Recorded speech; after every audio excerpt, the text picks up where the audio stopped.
The wedding. When Jinnah's mother heard of his plans of going to London for at least 2 years, she objected strongly to such a move.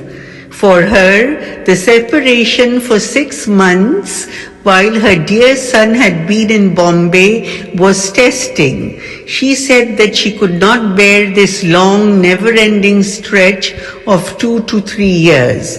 Maybe the intuition told her that separation would be permanent for her and that she would never see her son again. After much persuasion by Azam and Jinnah, she consented, but with the condition that Jinnah would marry before he went to England. England, she said, was a dangerous country to send an unmarried and handsome young man like her son. Some English girl might lure him into marriage, and that would be a tragedy for the Jinnah Punja family. Realizing the importance of his mother's demand, Jinnah conceded to it. Emibai arranged his marriage with a 14-year-old girl named Emibai from the Paneli village. The parents made all wedding arrangements. The young couple quietly accepted the arranged marriage, including all other decisions regarding the wedding, like most youngsters in India at that time. Muhammad was hardly 16 and had never seen the girl he was to marry.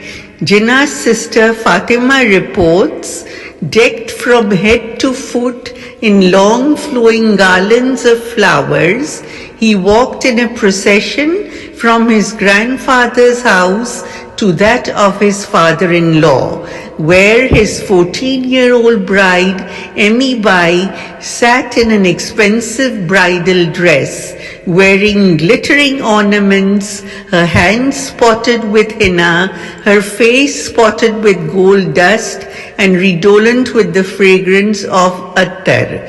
The ceremony took place in February 1892. It was a grand affair celebrated by the whole village.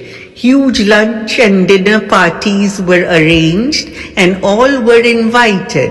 It was the wedding of Jinnah Punja and Mitibai's first son, and the entire village was lured into the festivity. During their prolonged stay in Paneli, Jinnah's business began to suffer. It was needed for him to return, but he wished to take his family and his son's new bride along with him.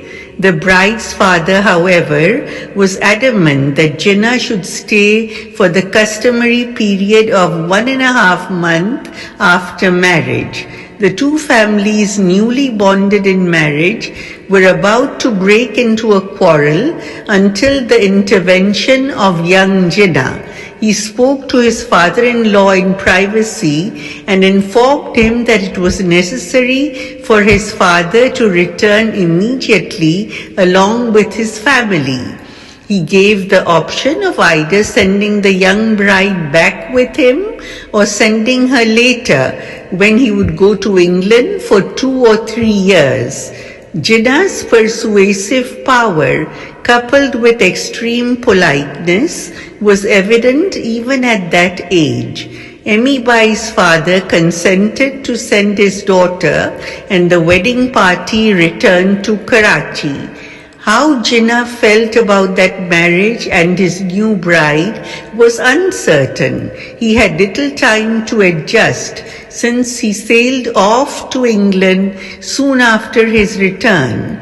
Upon their return to Karachi, his young bride observed the custom of covering her face with her headscarf in front of her father-in-law.